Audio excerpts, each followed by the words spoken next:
1944년 말 연합군은 적이 더 이상 놀라움을 줄 능력을 잃었다고 믿고 있었다. 겨울은 도로를 얼어붙게 만들고 참호를 눈으로 덮었으며 서부 전선의 모든 전선을 느리게 만들었다. 그러나 단단히 굳은 눈밭과 벨기에의 시골길 사이로 조용히 엔진을 가동시키는 전차 행렬이 있었다. 그들은 동쪽에서 왔고 감시가 없는 경계선을 넘어 군인과 민간인을 구별하지 않고 돌진했다. 그날들에 벌어진 일은 단순한 공세가 아니었다. 그것은 처형, 약탈, 의도적인 파괴 위에 세워진 징역이었다. 스타벨로, 보네, 라글레즈 같은 마을들에서는 문이 갑자기 부서졌고 총성이 유일한 경고였다. 전체 부대가 몇 분 만에 전멸당했다. 간신히 살아남은 이들의 증언은 양심 없는 명령, 시신으로 덮인 도로, 그리고 가족이 있는 집이 불타는 모습을 전했다. 그것은 우연이 아니었다. 하나의 메시지였다. 제일 SS 판처 사단이 벨기에 공포를 심었을 때 무슨 일이 벌어졌는가?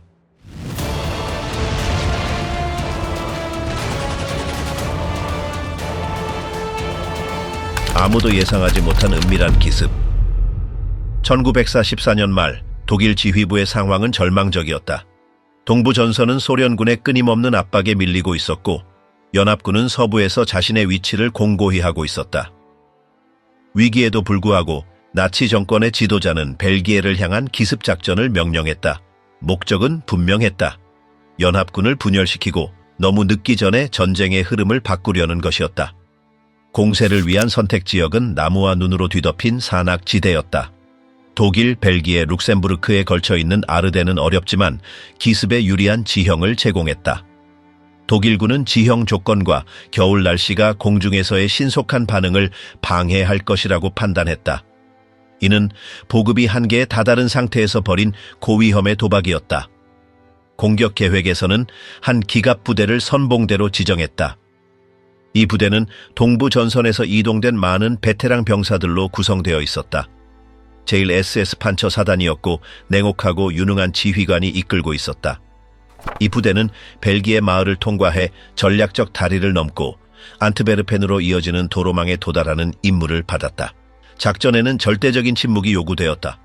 수천 명의 병력과 수백 대의 차량이 적에게 들키지 않도록 이동했다.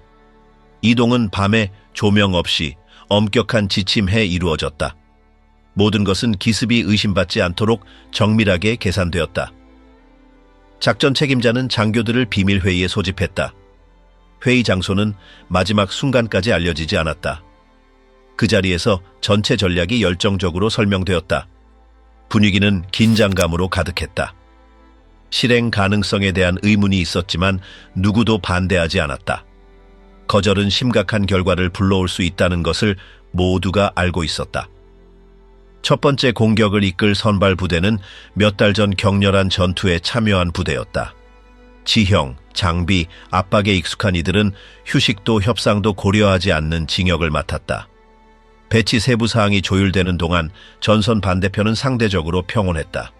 연합군은 적이 공격 능력을 상실했다고 보고 있었다. 일부 보고서는 국경에서의 움직임을 경고했지만 무시되거나 축소되었다. 가까운 승리에 대한 확신이 지배적이었다. 공격을 시작할 기갑부대는 중장비, 숙련된 운전자, 지원부대까지 갖춘 조직체였다. 저항이 있어도 멈추지 않고 계속 전진하도록 구성되었다. 그들의 목표는 단지 군사적이지만은 않았다. 그들의 징역은 혼란과 공포, 혼돈을 퍼뜨리는 것도 목표였다. 이동할 경로는 넓지도 상태가 좋지도 않았다. 많은 길이 얼음으로 덮인 비포장이었고 좁은 커브길과 약한 다리, 제한된 시야는 큰 도전이었다. 그러나 기습 효과가 물리적 장애를 극복할 것으로 믿어졌다.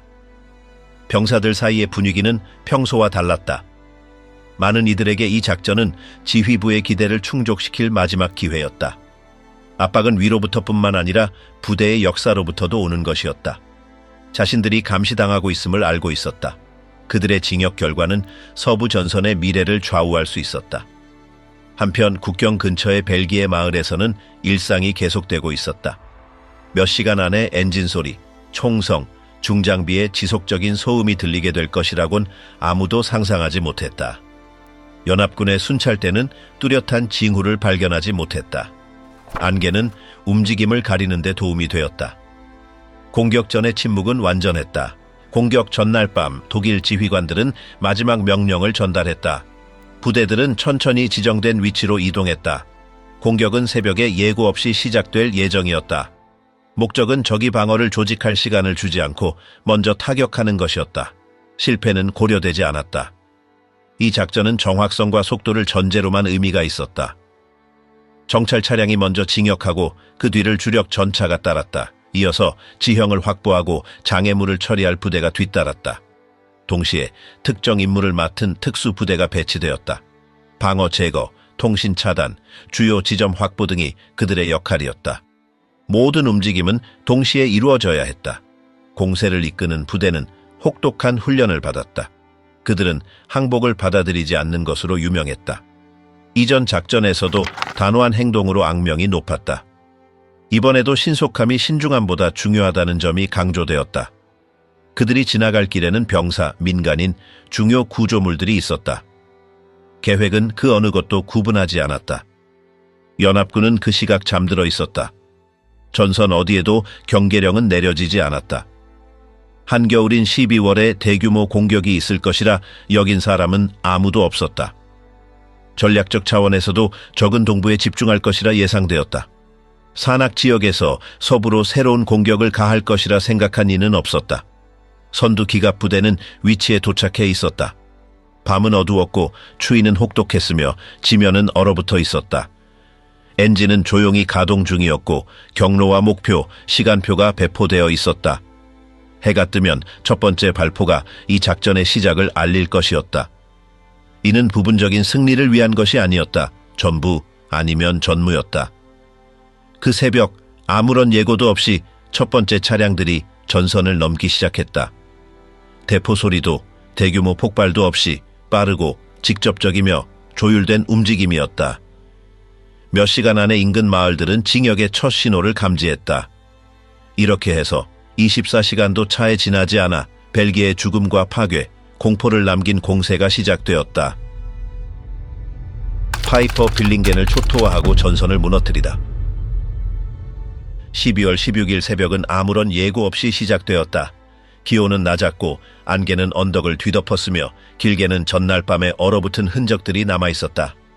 그때 첫 독일군 차량들이 숲의 경계를 넘어섰다. 움직임은 정밀하고 거의 무음에 가까웠다. 경고는 없었다. 몇 시간 만에 서부 전선은 완전히 변했다. 요아힘 파이퍼가 이끄는 제1SS 판처 사단의 선발 부대는 로스하임에서 출발했다. 그들의 경로는 작은 마을, 눈 덮인 들판, 그리고 전차 무게를 간신히 견디는 도로를 통과했다. 첫 번째 목표는 벨기에 내륙으로 향하는 교차로에 도달하는 것이었다. 명령은 멈추지 않고 전진하라는 것이었다. 모든 장애물은 주저없이 제거되어야 했다. 적은 준비가 되어 있지 않았다. 미군은 젊고 대규모 전투에 대한 경험이 부족했다. 여러 지점에서 공격은 너무 갑작스러워 대응조차 없었다. 일부 초소는 발포조차 하지 못하고 함락되었다. 첫 본격적인 전투는 빌링겐에서 벌어졌다. 저항은 미약했고 곧바로 사라졌다.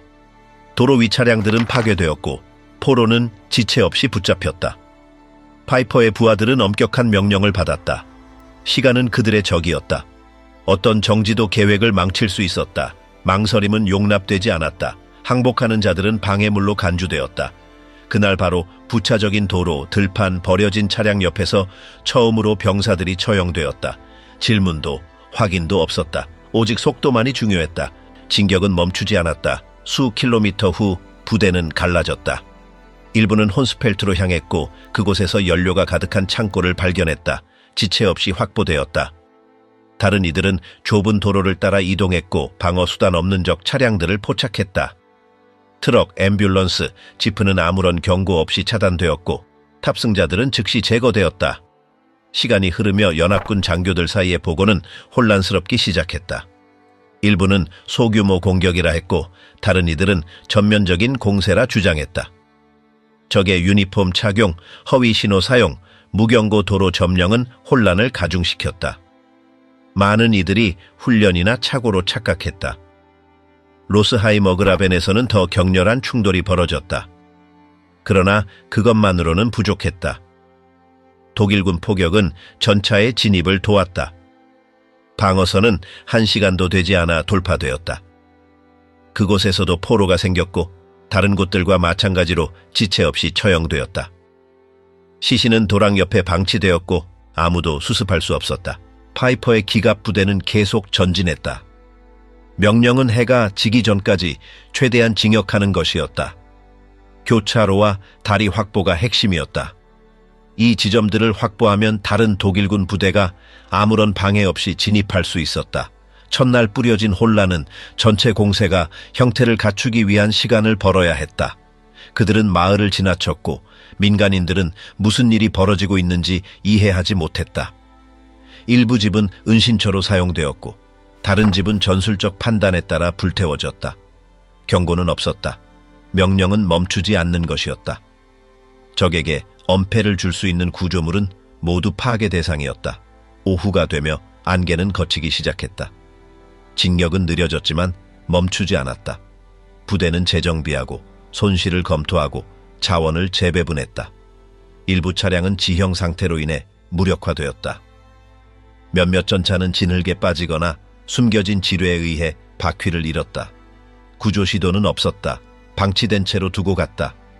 첫 시간 동안 적의 피해는 막대했다. 여러 부대가 보고도 하지 못한 채 전멸했다. 일부 지역에서는 생존자들이 무장 없이 숲으로 도망쳤다. 기술적 우위와 공격의 정밀한 조율이 분명하게 드러났다.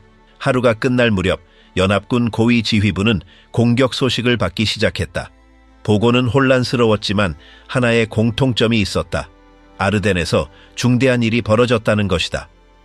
정체불명의 병력이 전선을 넘어 무제한으로 진격 중이었다. 대응은 늦었다. 그 시각 많은 기지는 상황의 심각성을 알지 못했다. 그날 밤 기갑부대는 리뉴빌 근처의 고지대에서 멈췄다. 그곳에서 다음 단계를 준비했다. 파이퍼의 지휘부는 서쪽으로 진격할 계획을 세웠다. 지도는 다시 확인되었고 임무는 분배되었으며 무기는 점검되고 연료는 보급되었다. 일부는 휴식했고 다른 이들은 경로를 복귀했다. 한편 연합군은 재조직을 시도했다. 통신망은 불안정했고 일부 거점은 고립되었다. 적이 주요 도로를 장악할 경우 전선 전체가 무너질 수 있다는 우려가 팽배했다.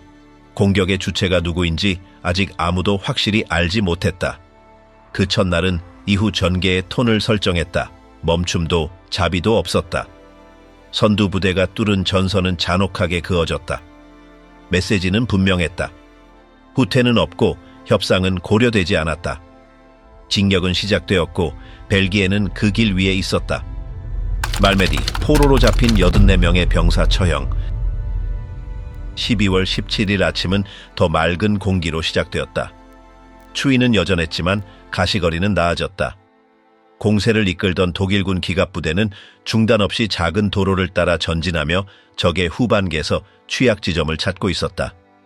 목표 중 하나는 말메디와 리뉴비를 잇는 교차로였다. 지형은 개방적이었고 서리에 덮인 들판과 전차가 지나기 위한 핵심 교차점이 있었다. 동시에 미군의 이동식 포병 부대가 같은 길로 철수 중이었다.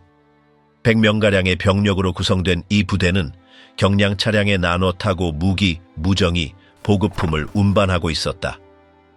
그들은 서쪽에서 재집결하라는 명령을 받았지만 현재 진행 중인 공세의 규모는 아직 알지 못한 상태였다.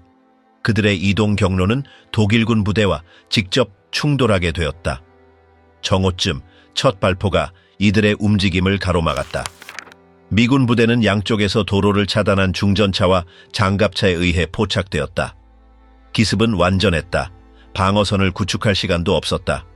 일부는 트럭에서 뛰어내리려 했고 다른 이들은 어느 방향이 더 안전한지 판단하지 못한 채 땅에 엎드렸다.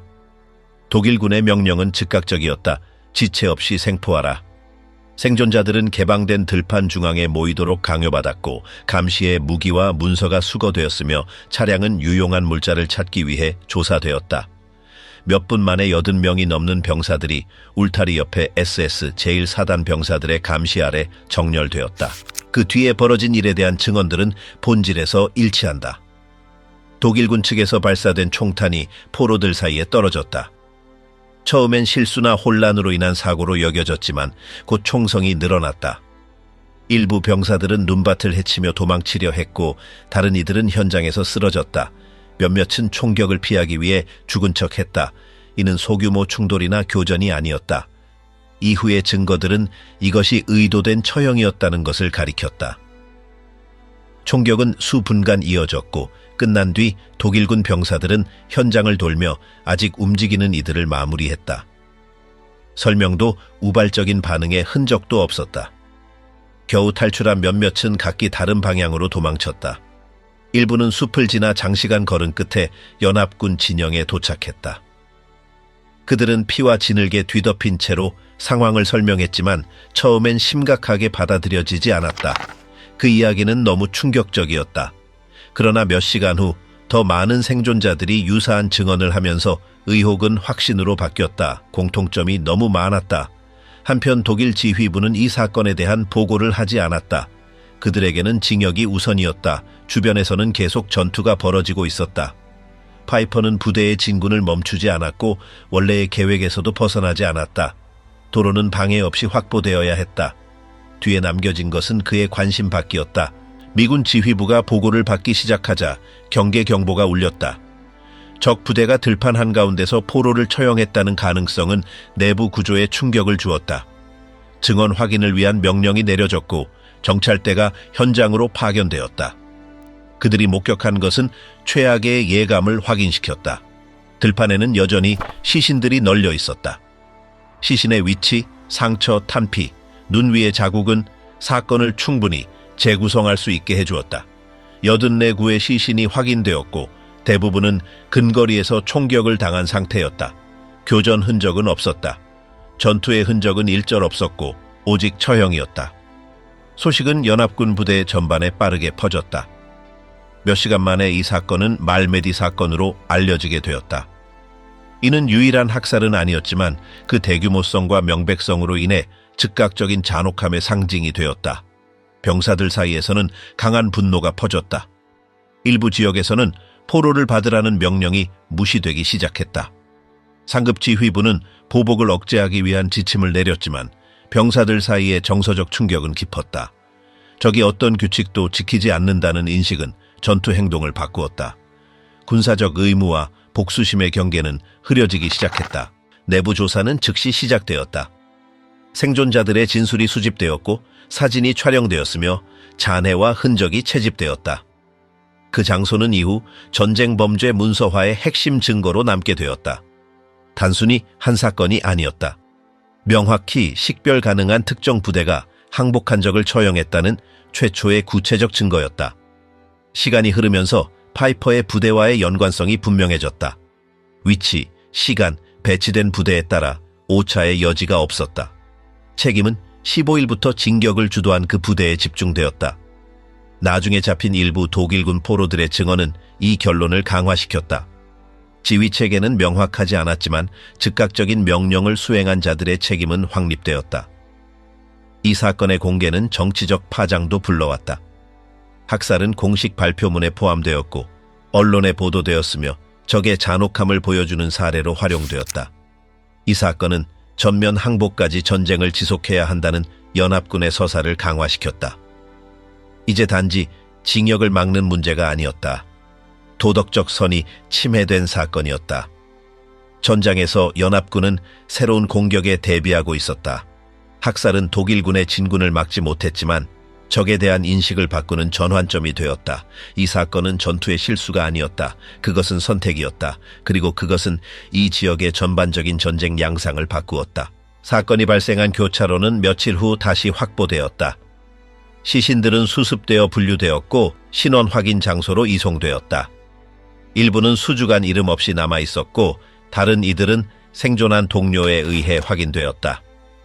이 장면은 이후 수십 년간도 기억될 만큼 그 공세의 가장 참혹한 장면 중 하나로 남았다. 그곳에서 선 하나가 지워졌다. 이 교차로에서 벌어진 일은 군사계획의 일부가 아니었다. 그것은 그 부대가 남긴 메시지의 일부였다. 체포도 자비도 없다는 것. 바운의 교차로는 기억의 지도 속 고정된 지점이 되었다. 스타벨로와 트루아퐁, 민간인 총살과 불타는 가옥들. 바운의 들판을 벗어난 독일군 전투부대는 서쪽으로 향해 진격을 계속했다. 경로는 그때까지 전략 지도에조차 표시되지 않았던 작은 마을들을 지나갔다. 명령은 명확했다. 멈추지 말 것, 어떤 인간적 또는 물리적 장애물도 돌파할 것, 그리고 뒤따르는 부대들을 위한 통로를 개척할 것. 시간은 부족했고 지형은 점점 더 험해졌다. 12월 17일 오후 중반, 이 기갑부대는 스타벨로 외곽에 도착했다. 암블레브 강가의 경사면에 자리한 이 마을은 다음 목표가 되었다. 좁은 거리, 밀집된 주택, 민간인의 존재는 작전상의 딜레마를 안겼다. 해결책은 즉각적이었다. 예고 없이 주요 도로로 돌입, 전차가 선두에 섰고 경고 사격이 울렸다. 일부 주민은 좁은 골목길로 도망쳤고 다른 이들은 지하실에 몸을 숨겼다. 마을 중심부에서는 고립된 미군 부대와의 교전이 발생했다. 총격은 강하게 응수되었고 밤이 되자 독일군은 여러 구역을 확보했지만 몇몇 건물에서는 산발적인 저항이 있었다. 가옥 수색 중에는 의심의 여지가 없는 결단이 내려졌다. 부름에 응답하지 않는 사람은 적으로 간주되었다. 몇몇 민간인은 뒷마당에서 처형되었다. 체계적인 기록은 없었다. 오직 직사만이 있었다. 이런 행동을 벌인 부대는 SS 제1판처사단으로 자비 없는 징역을 벨기에 전역에서 이어가고 있었다. 다음 날 연료 저장고와 방어에 유용할 수 있는 구조물의 파괴 명령이 내려졌다. 마을 중심부 일부가 불길에 휩싸였다. 명목은 전술적 이유였다. 불은 통제 없이 목조 지붕과 외벽을 따라 퍼졌고 여전히 숨어있던 주민들은 밖으로 나올 수밖에 없었다. 일부는 즉시 총살되었고 다른 이들은 강을 건너 도망치려다 얼음 위에서 목숨을 잃었다. 스타벨로 다음 목표는 트루아퐁이었다. 철도와 도로가 만나는 이 교차점은 전략적 가치가 컸다. 만약 손상 없이 점령할 수 있다면 징역 속도를 높일 수 있었다. 부대는 손상된 차량을 수리하고 병력을 재정비한 뒤 남쪽으로 정찰대를 보냈다. 그 사이 공기에는 타오르는 나무와 휘발유 냄새가 가득했다. 거리에는 부서진 가구, 깨진 유리, 수습되지 않은 시신이 널려 있었다. 두 마을을 잇는 도로에서는 민간인 차량 행렬에 대한 공격이 발생했다. 일부 운전자는 강제로 차량에서 끌려 나왔고 다른 이들은 말 한마디 없이 제거되었다. 전투원과 비전투원의 경계는 사라졌다. 지배 원칙은 속도였다. 전차의 통로에 어떤 방해도 있어서는 안 되었다. 트루아퐁에는 12월 18일 밤에 도달했다. 그때쯤 연합군은 징역 보고를 받은 상태였고 교차점 확보를 저지할 준비를 하고 있었다. 주요 다리는 독일군이 도달하기 직전 폭파되었고 중심 도로는 차단되었다. 경로를 유지할 수 없게 되자 북쪽의 라클레즈와 서쪽의 스투몽으로 즉시 우회 명령이 내려졌다. 파괴된 것은 교량만이 아니었다. 철수하던 연합군은 함정과 통신 차단, 지뢰 설치 등으로 반격했다. 이에 따라 독일군은 더 조심스럽게 움직여야 했지만 속도는 유지되었다. 농촌 지역에서는 파이퍼 휘하 병사들이 사람이 사는 농가들을 발견했다. 일부는 휴식 장소로 사용되었고 다른 집들은 완전히 파괴되었다. 여러 농부들과 지역 주민들이 살해되었고 예고는 없었다. 혐의는 사소했다. 창밖을 내다봤다는 이유, 첫 외침에 응답하지 않았다는 이유, 빨리 움직이지 않았다는 이유. 어떤 경우에는 가족 전체가 집안에서 몰살당했다. 그 흔적은 소수의 생존자 눈앞에 남겨졌다. 며칠 뒤 돌아온 연합군은 상황을 보고서로 남겼다. 징역 속도는 점점 느려졌다. 눈은 더욱 두꺼워졌고 도로는 불안정해졌으며 연료는 줄어들고 있었다. 대형 전차는 자주 진흙에 빠졌고 바퀴가 빠지는 일이 발생했다. 1시간 이내에 수리할 수 없는 차량은 버려지도록 명령되었다. 일부는 제자리에서 폭파되었고 다른 일부는 도로 옆에 그대로 방치되었다. 스투몽에서는 상황이 더욱 심각해졌다. 산악지형 급커브, 적의 강력한 저항이 징역을 늦췄다. 독일군은 고지에서 집중된 화력에 맞섰고 사상자가 늘었다. 마을을 돌파하는 데는 예정보다 더 많은 시간이 걸렸다. 거리에서는 즉흥적인 바리케이드와 지붕에 숨은 저격수들이 발견되었고 전투는 직선적이고 중단 없이 이어졌다. 스투몽의 주민들도 큰 고통을 겪었다. 총격 중에 사망한 이들도 있었고 매복 후 보복으로 처형당한 이들도 있었다. 민간인과 전투원의 경계는 더 이상 의미가 없었다. 독일 지휘부는 중립화되지 않은 존재는 위협으로 간주했다. 이 며칠 동안 경보는 지역 전역으로 퍼져나갔다. 일부 주민들은 소지품을 챙겨 서쪽으로 도망쳤고 다른 이들은 교회, 지하실, 버려진 역으로 피신했다. 어느 지역이 안전한지 아무도 알지 못했다. 여러 곳에서 보이는 연기의 기둥은 전쟁이 모든 곳에 도달했다는 사실을 확인시켜 주었다. 징역을 저지하려는 연합군은 한 장소에 오래 머무를 수 없었다. 기습 공격, 불안정한 도로, 불규칙한 통신으로 인해 여러 부대가 포위되거나 분리되었다. 생존자들이 항복한 뒤 처형당한 경우도 있었고 눈속을 걸어 도망친 이들도 있었다. 상황은 멈춤도 지체도 허용하지 않았다. 12월 19일 기준 파이퍼 휘하 부대는 직선거리로 30km 이상을 이동했지만 실제 이동거리는 우회와 교전, 붕괴된 도로로 인해 훨씬 길었다. 모자강까지 도달하려는 의지는 여전했지만 조건은 점차 한계에 이르고 있었다.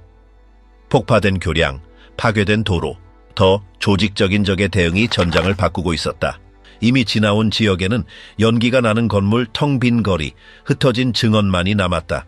부서진 가구, 주방기구, 여행 가방, 가축 사체가 그 장면을 완성했다. 여러 마을에서는 민간인들이 일렬로 처형된 채 발견되었고 또 어떤 곳에서는 도망을 시도한 흔적과 함께 흩어진 시신들이 있었다. 며칠 뒤 도착한 연합군 병사들이 그 증거를 기록했다. 이런 행동들은 독일군 지휘부 문서에 남지 않았다.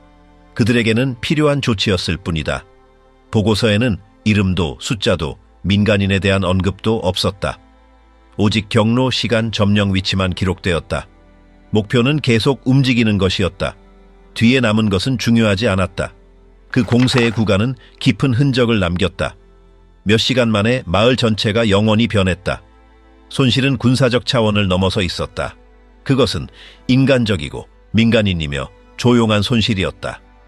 카메라도, 목록도, 보고서 속 이름도 없이 오직 깨진 창문, 열린 문, 지워지지 않는 눈길 위에 흔적만이 남았다. 속임수로 진로를 틀다.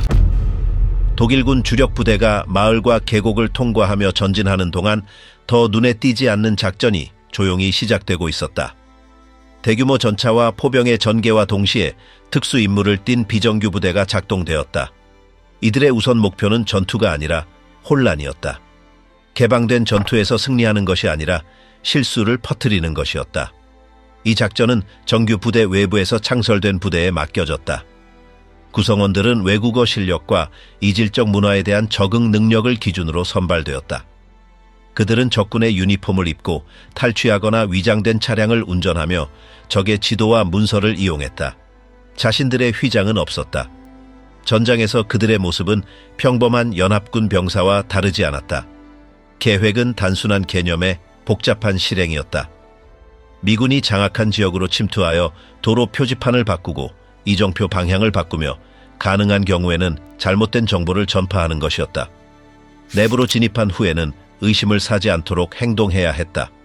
그들의 임무는 전투가 아니라 적의 지휘체계를 내부에서 방해하는 것이었다.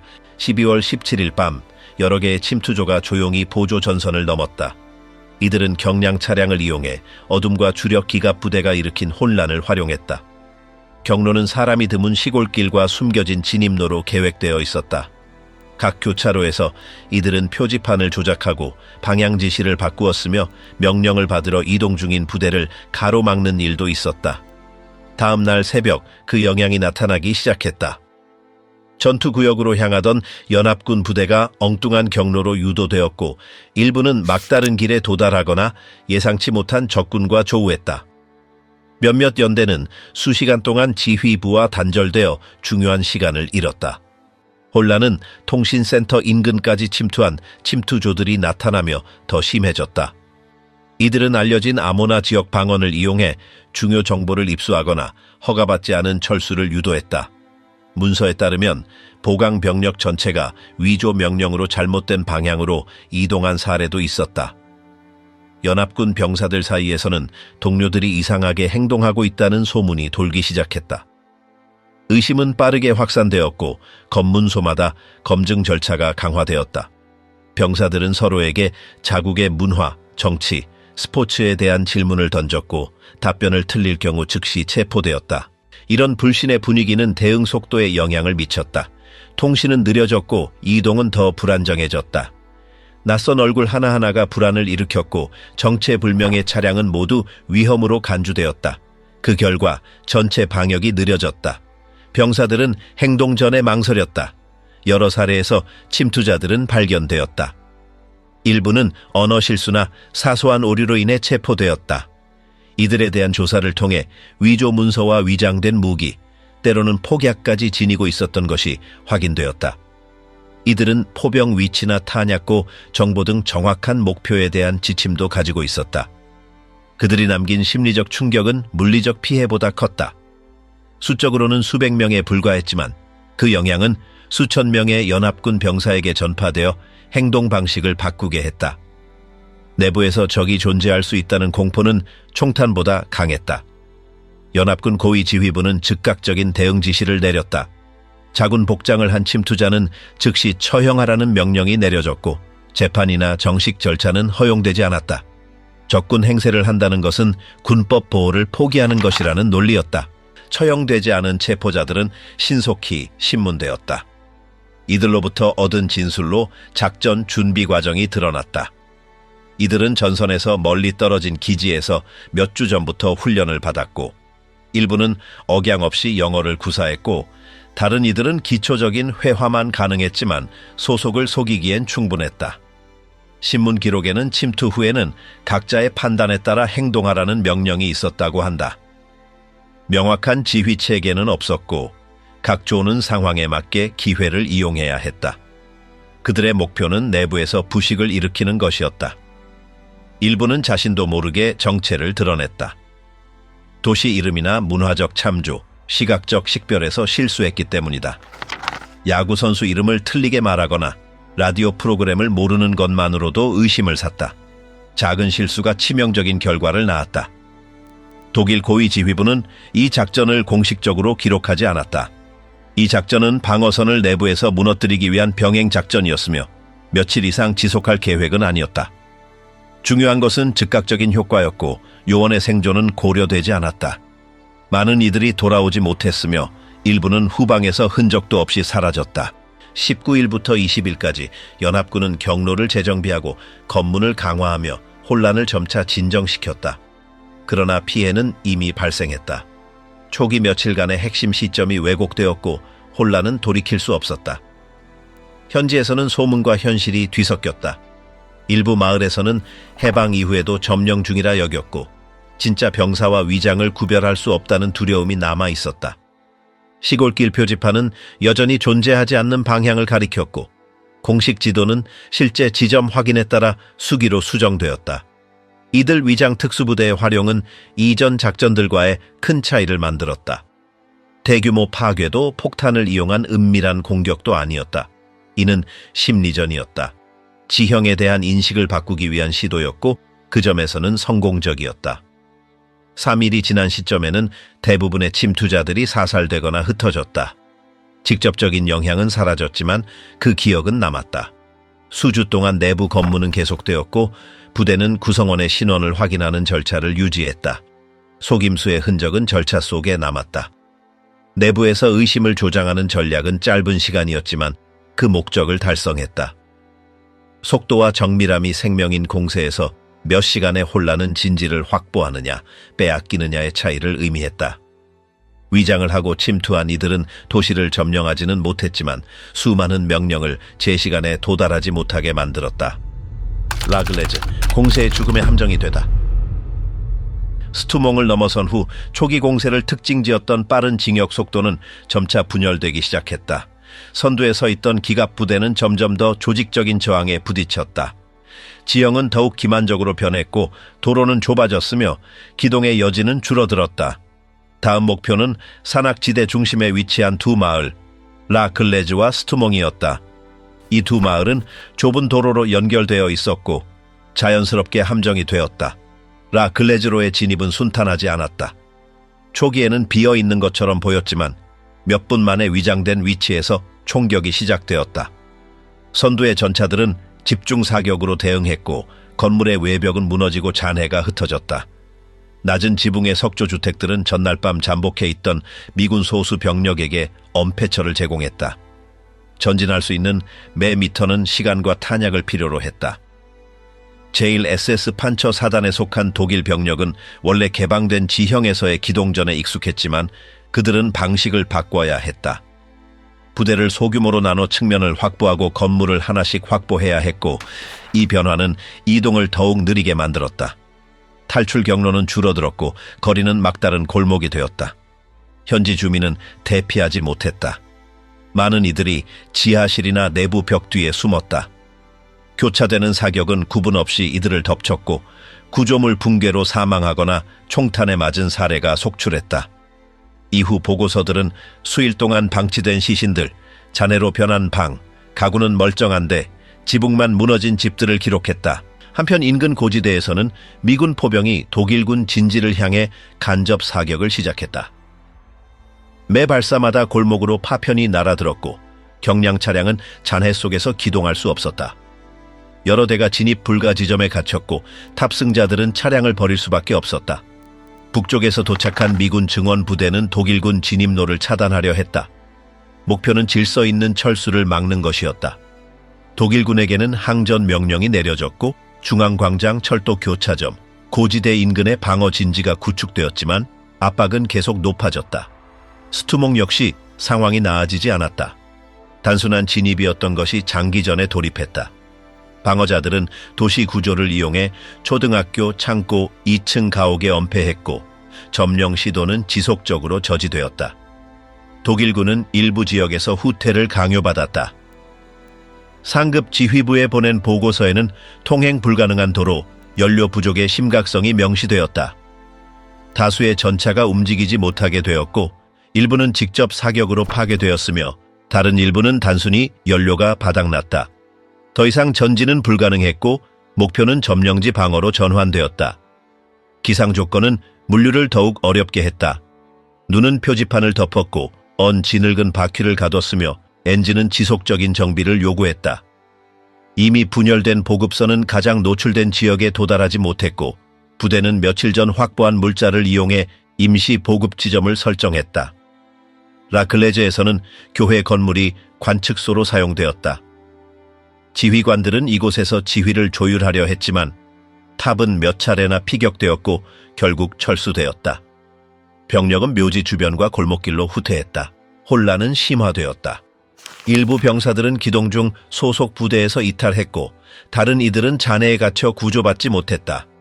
의무병은 수요를 감당하지 못했고 사망자는 신속히 수습되지 못했다. 시신은 벽 근처나 파손된 건물 내부에 쌓이기 시작했다. 전투는 이틀간 계속되었고 적 포병은 지속적으로 포격을 가했다. 밤에는 간헐적인 사격과 정적이 교차했고 병사들은 긴장 속에서 잠들지 못했다. 점령한 가옥에서는 창문을 막고 가구로 입구를 봉쇄했다. 탄약은 점점 줄었고 일부는 탄창을 공유했고 적 무기까지 사용해야 했다. 식량도 부족했다. 남은 것은 불완전한 배급 식량, 변질된 통조림, 얼어붙은 빵뿐이었다. 물은 해동된 배수관이나 파손된 탱크에서 얻어야 했다. 상급 지휘부는 이 상황을 알고도 증원병을 보내지 않았다. 명령은 현 위치 유지였다.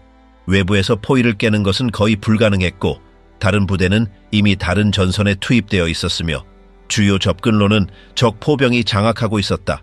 라클레즈는 고립되었고 남은 대부분의 차량도 그와 함께였다. 마을 서쪽 끝에서 연료 저장소가 피격되었고 그 폭발로 다수의 벽이 무너졌다. 연기는 수 킬로미터 밖에서도 보일 정도였다. 이 사건은 부분적인 후퇴를 강요했고 연료도 없이 계속되는 압박 속에서 마을 방어는 점점 불가능해졌다. 지휘관들은 압박 속에서 후퇴 결정을 내렸고 숲길을 통한 탈출 경로가 설정되었다. 몇몇 그룹은 감시가 없는 경로를 따라 소규모로 이동하기 시작했고 중장비, 문서, 경포는 버려졌다. 오직 도보 이동, 침묵, 불필요한 교전 회피가 최우선이었다. 22일 밤 대부분의 생존 병력은 동쪽으로 후퇴했다.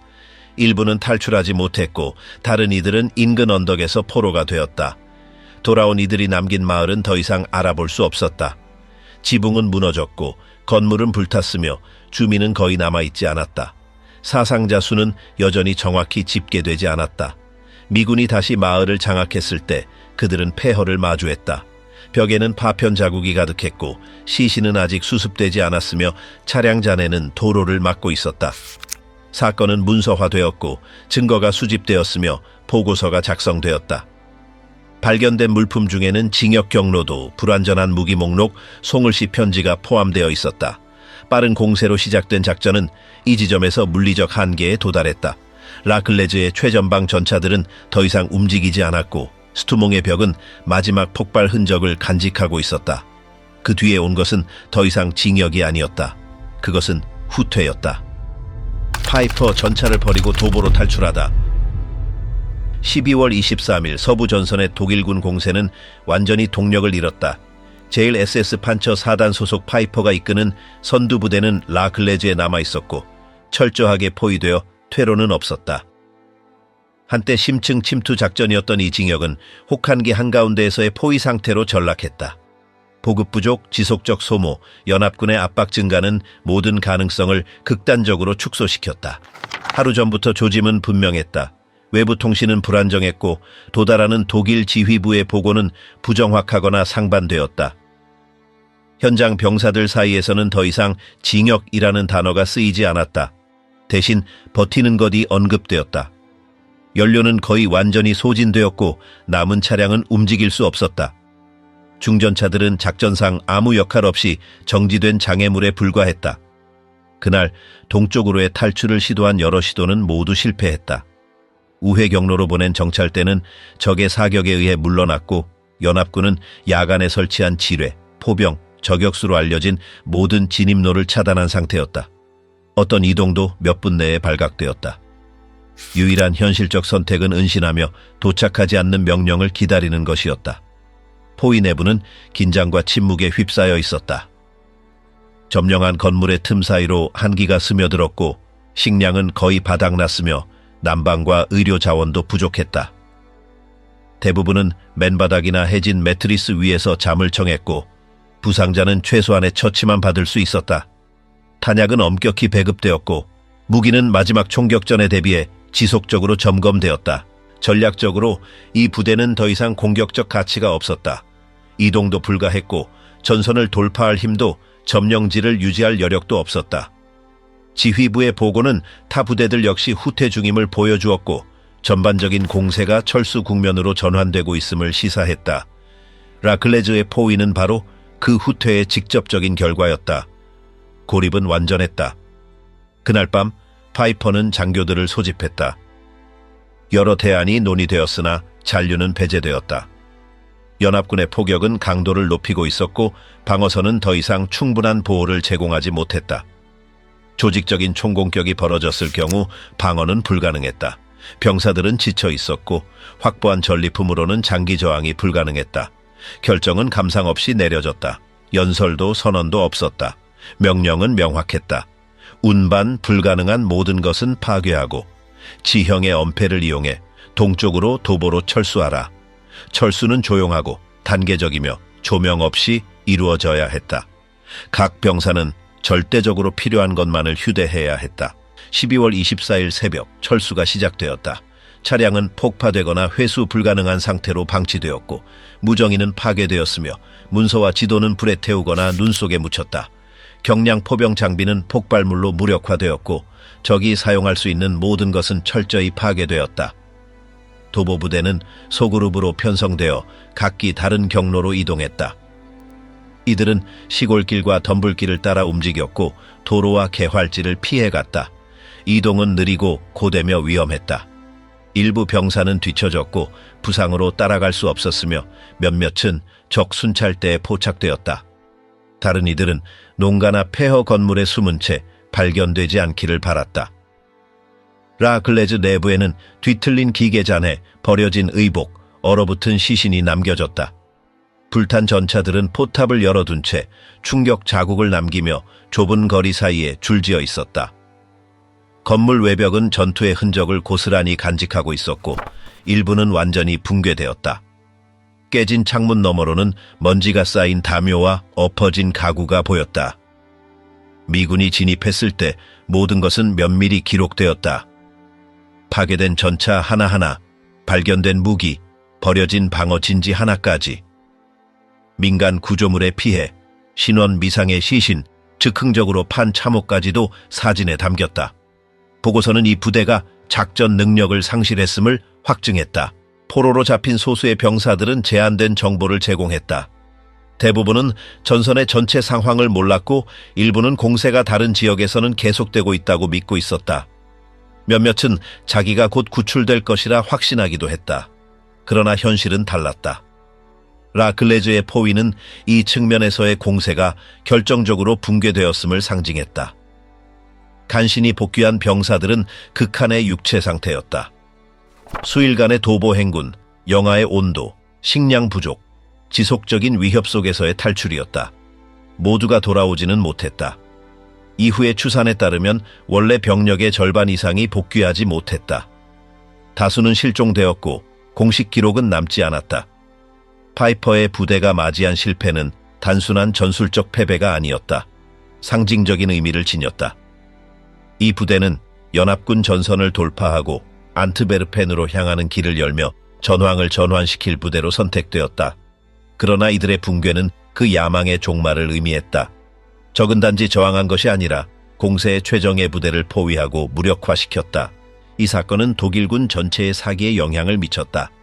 포위 소식은 부대 간에 빠르게 퍼졌고 지휘부에 대한 불신과 작전 목표에 대한 회의로 이어졌다. 며칠 후 다른 부대들도 동쪽으로 철수하기 시작했으며 더 이상 성과를 유지할 수 없다는 인식이 팽배해졌다. 라클레즈에서 벌어진 사건은 양 진영의 내부 보고서에서 분석되었다. 연합군에겐 엘리트 부대에도 유효한 방어가 가능하다는 증거였고 독일군에겐 병참 없는 기동전의 한계를 일깨우는 교훈이었다. 속도만으로는 실질적인 지원 부족을 상쇄할 수 없었다. 파이퍼의 부대는 항복하지는 않았지만 온전한 형태로 돌아오지도 못했다. 조건에 의해 해체되었고 결정에 의해 고립되었으며 누적된 실책에 의해 지쳐버렸다. 그들의 유산은 움직이지 않는 전차, 찢긴 지도, 끝내 확인되지 않은 이름들의 명단으로 남았다. 선봉이었던 그들은 결국 눈 속에 방치된 잔재가 되었다. 제3군 바스토뉴 해방하고 적의 징역 차단. 12월 25일 아침, 하늘은 맑았고 기온은 이전보다 더욱 낮았다. 전장에서는 여전히 간헐적인 총성이 울리고 있었지만 일주일 만에 처음으로 연합군 지휘부는 상황을 명확히 파악할 수 있었다. 공세 초기 강하게 침투했던 독일군 부대들은 멈추거나 일부는 붕괴되기 시작했다. 라클레즈에서 파이퍼 부대가 괴멸된 것은 전환점이었다. 그 순간부터 미군 지휘부는 하나의 패턴을 식별했다. 가장 깊숙이 침투했던 적 부대들이 연료, 병참, 후방 연결이 모두 끊겨 있었던 것이다. 전선은 더 이상 공격자를 위한 방향으로 움직이지 않았다. 독일군 공세의 초반 추진력은 소진되었다. 즉각적인 대응이 이루어졌다. 방어 태세에 있던 여러 사단은 잃어버린 영토를 되찾으라는 명령을 받았다. 목표는 단순한 징역이 아니라 통로를 차단하고 통신망을 끊으며 후방에 남은 적 병력을 고립시키는 것이었다. 공격은 측면에서 시작되었고 적이 재편할 수 없는 지역을 이용해 전개되었다. 패튼 장군이 이끄는 제3군은 가장 먼저 움직인 부대 중 하나였다. 남쪽에서 바스토뉴로 향해 진격을 시작했다. 길은 험난했다. 도로는 눈으로 덮였고 차량 잔해로 막혀 있었으며 요충지에서는 여전히 적의 저항이 있었다. 그러나 시간이 흐를수록 압박은 강해졌다. 동시에 북쪽에서도 새로 편성된 부대들이 탈환 지역으로 진입하기 시작했다. 셔먼 전차는 보병의 엄호하에 신중히 전진했고 모든 교차로와 건물은 철저히 점검되었다. 불과 일주일 전 적의 포격 아래 있었던 마을에 연합군의 깃발이 다시 세워졌다. 일부 주민들은 지하 은신처에서 나와 아직 살아있음을 알렸다. 해방된 마을들은 참혹한 흔적을 보여주었다. 파괴된 가옥, 쓰러진 전신주, 버려진 차량, 그리고 여전히 신원이 확인되지 않은 시신들. 신속한 수색이 이루어졌고 지뢰 구역이 표시되었으며 보급 차량의 통행을 위해 검문소가 설치되었다. 군 공병들은 다리 복구, 도로 개방, 유용한 자재 회수에 착수했다. 한편 미군 포병은 존재감을 더욱 강화했다. 장거리포가 계곡 가장자리와 언덕에 배치되어 주요 경로를 계속 사격할 수 있었고 위치를 이동할 필요가 없었다. 이는 적의 잔존 병력에게 지속적인 압박을 가하는 데 기여했다. 중점 타격 지역 중 하나는 스타벨로였다. 이곳에서는 소규모 독일군 집단이 저항을 시도했지만 더 이상 중앙 지휘와의 연결이 없었다. 전투 흔적으로 가득한 설원은 더 이상의 장기 방어에 적합하지 않았다. 미군 정찰대는 건물 하나하나를 점검하며 저항 세력을 제거했다. 농촌 지역에서도 작전은 강화되었다. 농장, 숲, 오솔길이 수색 대상이 되었고 도주 중이거나 은신 중인 병사들이 다수 체포되었다. 일부는 저항 없이 항복했고 다른 이들은 도망치려다 포착되었다. 체포된 이들은 현장에서 신문을 받은 후 저항하지 않은 경우 임시 포로 수용소로 이송되었다. 물류 작전도 활기를 되찾았다. 탈환한 영토를 통해 보급 수송대는 며칠간 차단되었던 경로를 재개통했고 이로 인해 식량, 탄약, 의약품이 제한된 자원으로 버티던 부대에 전달될 수 있었다. 병사들의 사기는 뚜렷하게 상승했고 공세 시작 이후 처음으로 지속적인 징역이 언급되기 시작했다. 연합군 지휘부는 탈환된 마을에 새 작전센터를 설치했다. 이곳에서 지역별 공격이 조율되었고 부대가 재배치되었으며 전선 상황에 대한 정보가 처리되었다. 초반의 혼란 속 통신과는 달리 보고는 정기적으로 도착했고 정보의 흐름은 명확해졌다. 탈환과 동시에 전쟁 범죄 조사도 진행되었다. 정보 장교들은 처형, 의도적 파괴, 전쟁법 위반에 대한 증거를 수집했고 일부 지역에서는 민간인 증언도 확보되었다. 사진이 찍히고 문서가 수집되었으며 적 부대가 남긴 물품이 분류되었다. 가장 어려운 작업 중 하나는 전사자 신원 확인이었다. 많은 시신은 이름 없이 잔해나 임시 매장지에 남겨져 있었다. 병력, 유니폼, 소지품을 바탕으로 비교 식별 작업이 시작되었고 최종 목표는 가족에게 통보하고 가능한 경우 유해를 송환하는 것이었다. 며칠 후 미군은 단순히 방어선을 회복하는 데 그치지 않고 새로운 공격 작전을 준비했다. 목표는 단지 벨기에에서 적을 축출하는 것이 아니라 향후 유사한 공세를 재차 벌이지 못하도록 하는 것이었다. 이를 위해 적의 징역 경로를 역으로 따라가며 모든 통로를 봉쇄하도록 명령이 내려졌다. 기계화 부대는 넓은 지역을 커버할 수 있도록 재편되었고 정찰, 항공지원, 포병 어모가 동반된 계층형 편성으로 배치되었다. 날씨가 좋아지자 조종사들은 지휘소, 보급소, 후퇴 중인 차량을 공습했다. 적의 잔존 부대는 더 이상 조직된 전력이 아니었다. 그들은 움직이는 표적에 불과했다. 가장 시급한 목표는 바스토뉴였다. 이곳의 수비는 여전히 포격을 받고 있었지만 구원이 가까워졌다는 확신이 있었다. 남쪽에서의 증원 도착과 인접한 독일군 진지의 붕괴는 포위망 안쪽으로 연결 통로를 개설하게 했다.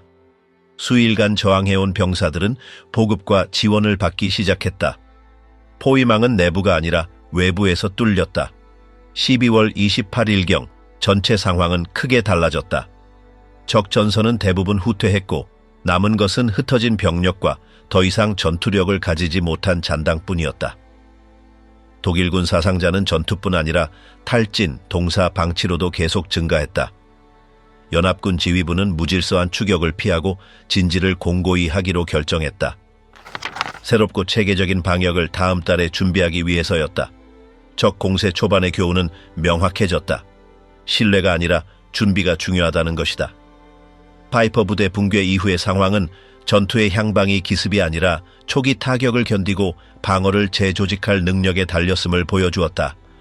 전선은 단순한 물량 우위가 아니라 작전상의 규율로 재건된 것이었다. 방어선은 다시 지켜졌다. 바스토뉴 포위, 독일의 계획을 무너뜨린 방어. 아르덴 지역 중심부, 시골길이 거미줄처럼 얽힌 곳에 바스토뉴가 있었다. 이곳은 대도시도 아니었고 특별한 요새도 없었다. 그러나 지리적으로 중요한 요충지였다. 벨기에의 주요 전선을 연결하는 7개의 도로가 이곳에서 만났기 때문이다. 바스토뉴를 장악한다는 것은 전선 간 통행을 지배한다는 의미였다. 따라서 독일군의 공세가 시작되었을 때 바스토뉴는 즉시 우선 목표가 되었다. 연합군 지휘부는 이를 곧바로 이해했고 기습을 당했음에도 신속하게 증원 파병을 결정했다. 사용 가능한 병력은 제101 공수사단이었다. 긴 사전 계획 없이 이들은 가용 장비만 갖추고 트럭을 타고 곧 고립될 지역으로 향했다. 12월 23일 첫 병력이 바스토뉴에 도착했을 때 독일군은 이미 포위망을 좁히고 있었다. 북쪽, 남쪽, 동쪽에서 전차 부대가 접근하며 도심 외곽으로 수렴했다. 적은 단순히 포위하는 데 그치지 않고 방어를 구축할 틈도 주지 않고 즉시 도시를 점령하려 했다. 하지만 도시는 저항했다. 공수부대 병력은 주요 진입로에 배치되었고 급히 참호를 파고 고층 건물의 사격 진지를 만들었으며 도심 내 교차로에는 예비 병력이 배치되었다. 경포는 인근 언덕에 배치되었다. 물자는 부족했지만 결의는 확고했다. 다음 날 포위는 완전히 이루어졌다. 눈은 지역 전체를 덮었고 이동은 어려워졌다. 보급선은 차단되었으며 증원이나 철수는 불가능했다. 통신도 불규칙했다. 그럼에도 불구하고 메고리프 장군이 이끄는 현지 지휘부는 부대의 결속을 유지했다. 이후 며칠 동안 독일군은 도시 돌입을 시도했다. 전차, 보병 집중 포격이 동원되었다. 그러나 모든 공격은 저지되었다. 사상자는 늘었지만 방어선은 무너지지 않았다. 적은 항복 조건을 제시했으나 그에 대한 답변은 짧고 단호했다. 협상도 흔들림도 없었다. 도시 내부는 안전하지 않았다. 민간인은 지하실, 교회, 학교에 모였고 식량은 제한적이었다. 난방용 연료는 바닥났고 부상자들은 최소한의 자원으로 치료받았다. 그럼에도 어떤 구역도 포기되지 않았다. 각 구역은 가진 자원으로 끝까지 버텼다. 12월 25일 상황은 위기로 치달았다. 짙은 안개는 항공 지원을 막았고 공중에서 떨어뜨린 보급품은 목표 지점에 도달하지 못했다. 독일 전차는 남서쪽 돌파를 시도했지만 방어병력은 끝까지 버텼다. 대전차포는 정확히 배치되었고 때로는 정원이나 골목 코너에서 근거리 사격도 이루어졌다. 좁은 도로, 급커브, 고지대는 자연스러운 방어 지형이었다. 낙하산 부대 병력은 도시 환경에 빠르게 적응했고 창문, 지붕, 붕괴된 벽을 사격 및 감시 거점으로 활용했다. 적의 기동력은 크게 제한되었다. 변화는 날씨에서 시작되었다. 12월 26일 하늘이 맑아졌고 연합군 항공기가 상공을 비행하기 시작했다. 보급품은 미리 표시된 개활지에 투하되었다. 식량, 탄약, 의료 물자뿐 아니라 기계화 제3군이 남쪽에서 징역 중이라는 정보도 전달되었다. 이 소식은 사기를 끌어올렸지만 배치를 바꾸지는 않았다.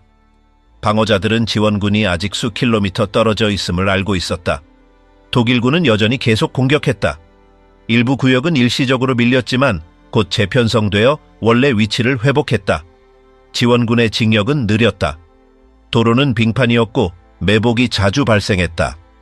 연합군 전차 행렬은 지뢰 제거, 다리 보수, 적진지 우회로 인해 수시로 정지했다.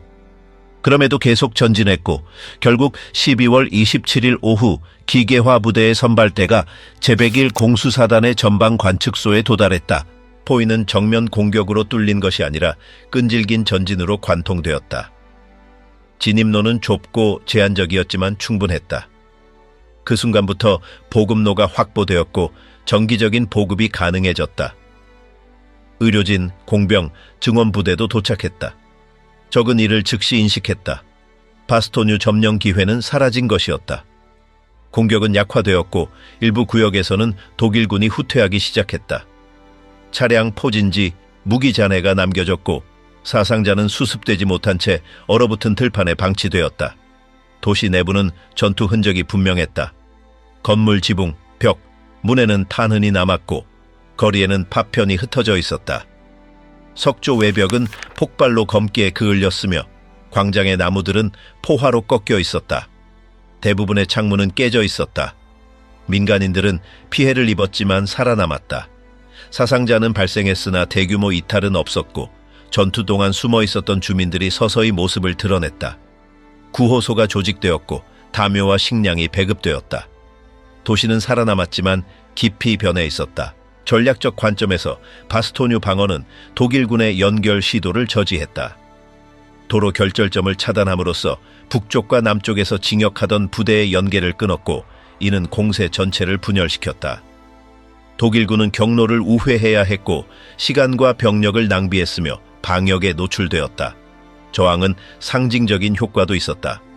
불리한 조건에서도 적의 정예부대를 막아낼 수 있다는 것을 보여주었고 항복 거부는 고위 지휘부에 의해 규율과 결단력의 상징으로 활용되었다. 바스톤유는 유일한 공격 대상은 아니었지만 독일 공세를 분기시킨 도시였다. 이곳의 방어는 전선을 지키고 병참 계획을 차단했으며 연합군 전개의 버팀목이 되었다. 이곳에서 막아낸 것은 단순한 도시의 함락이 아니라 전체 전선의 붕괴였다.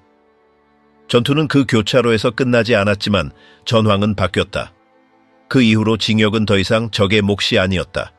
진입에 사용되던 길은 후퇴를 위한 길이 되었고 벽에 새겨진 흔적은 해빙으로도 지워지지 않았다. 7개의 얼어붙은 도로로 둘러싸인 도시가 한치도 물러서지 않았던 그날들은 잊히지 않았다. 최후의 후퇴, 제1SS 판처사단 눈과 폐허 속에서 전멸하다. 12월이 끝나갈 무렵 독일군의 마지막 행렬이 후퇴를 시작했다. 몇 주 전까지만 해도 기습 공격으로 무너졌던 전선은 이제 더 이상 조직적인 저항을 보이지 않았다. 최전방에서 도착한 보고들은 하나의 공통된 내용을 담고 있었다. 끊임없는 후퇴, 버려진 전선, 불에 탄 잔해들로 뒤덮인 도로들. 연합군의 방역은 맹렬한 징역이 아니라 지속적인 압박의 형태였다. 미군과 영국군은 무리한 속도로 돌진하지 않고 계산된 걸음으로 움직였다. 탈환한 지역마다 확보한 후에야 다음으로 나아갔다. 이제 목표는 단순히 저지하는 것이 아니라 적이 다시는 유사한 기동을 시도하지 못하도록 그 능력을 완전히 무력화하는 것이었다. 계곡과 눈 덮인 숲, 좁은 도로들 사이에 적 차량들이 멈춰 서 있었다. 연료도 인원도 없이 버려진 상태였다. 많은 차량들이 포격이나 매복 공격에 의해 파괴되었고 나머지는 얼어붙은 커브길이나 포장되지 않은 도로가에 갇혀 움직이지 못했다. 탑승자들은 전투 중 전사하지 않은 경우에도 목적 없는 방향으로 흩어졌다. 후퇴는 질서정연하지 못했다. 독일군 부대들은 도로가 사용 불가능해지거나 부대 간 연결이 끊기면서 흩어졌다. 일부는 가벼운 무기만 들고 도보로 숲을 건너려 했으며 또 다른 이들은 며칠 동안 보급 없이 버틴 끝에 전투 없이 항복했다. 독일군 지휘부는 병력 재집결이 불가능하다고 판단하고 중앙집중식 명령을 중단했다. 기후 조건은 여전히 핵심 요소였다. 야간 기온은 극한에 달했다. 후퇴 중인 병사들은 멈추지 않고 몇 시간씩 걸었으며 얼어붙은 군복을 입고 임시로 모은 식량으로 연명했다. 동상으로 인한 사망자가 증가했다. 들것도 의무 수송도 없었다. 부상자들은 끌려가거나 그냥 버려졌다. 여러 구역에서는 몇 주 전 징역에 사용되었던 다리들이 이제는 넘을 수 없는 장애물이 되었다. 연합군의 폭격으로 암블레브, 살름, 우르트강 위에 주요 지점들이 파괴되었다. 이러한 노선이 사라지자 독일군은 산악 우회로를 이용해야 했고 그곳엔 이미 미군 포병이 사전 조준을 마친 상태였다. 전투 지도는 점점 동쪽으로의 후퇴를 나타냈다. 탈환된 마을들은 연합군 장교들에 의해 날짜와 함께 표시되었고 발견된 잔해, 노획한 무기, 파괴된 구조물들이 기록되었다. 일부 장소에선 아무런 저항의 흔적 없이 비어 있었고 다른 곳에선 소규모 무장 집단이 짧은 저항 후 항복했다. 1월 3일부터 8일 사이 미군은 적의 공세가 시작되었던 원래 전선을 돌파했다. 이 시점에서 재탈환된 영토는 상실된 영토와 같아졌다. 하지만 승리는 거리로 측정되지 않았다. 진정한 성과는 적이 다시는 주도권을 회복하지 못하게 된 점이었다. 대담한 기동으로 시작된 작전은 결국 방향 없는 후퇴로 끝났다. 독일군의 사기는 무너졌다. 최전방에서 돌아온 병사들은 온전한 전투병이 아니라 실패한 시도에서 살아남은 생존자들이었다. 포로들의 대화에서는 최고 지휘부에 대한 불신, 작전 목표에 대한 혼란, 그리고 몇 주 동안의 피로가 묻어났다. 장비 손실은 회복 불가능했다. 800대가 넘는 전차와 장갑차가 숲속에 파괴되거나 버려졌다. 작전에 투입된 연료는 서부 전선 전체의 가용량 중 상당 부분을 차지했다. 후퇴를 견딘 사단들도 작전 능력을 완전히 상실한 상태였다. 심지어 이번 작전에 투입된 가장 노련한 부대였던 제1SS 판처 사단조차도 상해된 무력 집단으로 전락하여 기동성도 공격력도 상실했다. 이들의 붕괴는 독일군 전체의 운명을 예고했다. 독일군 최고 지휘부는 다른 전선의 압박에 따라 원래의 방어선인 지크프리트 라인으로 복귀하라는 명령을 내렸다. 그곳은 수년 전 구축된 콘크리트 요새와 참호로 구성된 방어선이었다. 그러나 이제 그 방어선은 과거와 같은 보장을 제공하지 못했다. 잃어버린 공격 능력은 고정된 구조물로는 보충될 수 없었다. 공세를 마지막으로 지원하려 했던 루프트바페는 완전히 붕괴되었다. 대부분의 항공기는 조율되지 않은 공격 중 격추되거나 손상되었다. 연합군의 공중 우세는 다시 절대적이었다. 이후 벨기에와 룩셈부르크의 하늘은 미군의 통제 아래 놓였다. 연합군은 잃어버린 땅을 탈환한 뒤 멈추지 않았다. 곧바로 독일 본토를 향한 지속적인 공세를 준비했다. 바스토뉴, 라클레이즈, 스투몽에서 전투를 벌인 부대들이 이제는 새로운 돌파 경로의 선두에 섰다. 혹독한 겨울을 견딘 장갑 부대는 라인강이 주요 교량을 향해 전진했다. 해방된 마을에서는 주민들이 필수적인 것부터 복구하려 애썼다. 여러 주 동안 존재하지 않았던 지방 행정은 군감독회 즉흥적인 위원회로 대체되었다. 인구조사, 인적 물적 손실 기록, 집단 매장지 식별이 시작되었다. 생존자들의 증언은 일어난 일을 재구성하는 데 도움이 되었다. 연합군 보고서에는 적의 흔적도 담겨 있었다. 즉결 처형, 고의적으로 불태운 주택, 체계적인 약탈. 독일군이 남기고 간 문서들은 인도주의적 기준이 전혀 없었음을 확인시켜 주었다. 그들의 최우선 순위는 속도였으며 방해되는 모든 것을 제거하라는 것이었다. 전략적으로 아르덴 공세의 실패는 되돌릴 수 없는 결과를 초래했다. 국방부는 이후 서부 전선에서 다시는 대규모 공세를 벌이지 못했다. 그들의 능력은 공중 엄호도 연료도 없는 상태에서 끊임없이 후퇴하는 파편화된 방어 기동으로만 축소되었다. 최종 수치는 참담했다. 10만 명이 넘는 전사자, 부상자, 실종자를 포함한 총피해. 파괴된 마을들, 사용할 수 없는 도로들, 해체된 사단들. 연합군에게도 이 승리는 큰 대가를 치른 결과였지만 서부 전선의 통제를 굳건히 하는 데 성공했고 몇 주 후 라인강을 넘어서는 공세를 가능케 했다. 아이젠하워 장군은 보고서를 검토하며 이번 결과는 단순한 병력 규모나 장비 때문만이 아니라 지휘 체계의 일관성 덕분이었다고 강조했다. 초기의 기습에도 불구하고 방어 구조는 무너지지 않았고 각 부대는 전술적 책임에 따라 행동했다. 전선은 완전히 붕괴되지 않았으며 일부 무너진 구역도 빠르게 복구되었다. 후퇴 이후 남겨진 것은 변화된 지역이었다. 길은 깊은 바퀴 자국으로 뒤덮였고 나무들은 파편 자국으로 상처 입었으며 교회들은 피난처나 창고로 변해 있었다. 각 마을에는 서로 다른 이야기들이 존재했지만 공통점 하나는 있었다. 목표를 달성하지 못한 채 파괴적인 흔적만 남긴 채 스쳐간 병력의 흔적이었다. 아르덴 전투는 공식적으로 1월 말에 종료되었다. 마지막 적군이 라인강을 넘어 최종 방어 위치로 이동하면서였다. 계곡에는 다시 침묵이 돌아왔고 그 정적은 전진하는 연합군 차량의 엔진 소리로만 깨졌다. 굉음을 동반했던 시작은 도망으로 마무리되었다. 몇 주 전 벨기에 영토를 침범했던 길은 폐허로 가득 찼고 다시는 사용되지 않을 것이다. 더 이상의 공세는 없었다. 남은 것은 버티고 후퇴하며 기다리는 것뿐이었다. 눈 덮인 땅은 기억하지 않지만 최후의 후퇴의 흔적은 분명히 보여주고 있었다. 제1SS 판처 사단이 벨기에에서 철수했을 때 그들이 남긴 것은 점령한 전선이 아니라 텅 빈 마을들과 잔해로 뒤덮인 도로들, 그리고 결코 잊을 수 없는 이름들이었다. 그들은 안트베르펜에 도달하지 못했다. 연합군의 저항을 무너뜨리지도 못했다. 그들이 해낸 것은 몇 주 동안 규칙도 민간인도 구분하지 않는 전쟁의 형태를 퍼뜨린 것이었다. 그들의 지나간 흔적은 킬로미터가 아니라 시신으로 측정되었다. 공세는 끝났지만 그들의 징역에 대한 기억은 지도를 계속해서 각인시켰다. 전술 작전으로 시작된 것은 결국 하나의 경고로 마무리되었다. 다시는 아무도 그곳에서 무슨 일이 있었는지 알지 못한 채 그 길을 지나가지 않았다.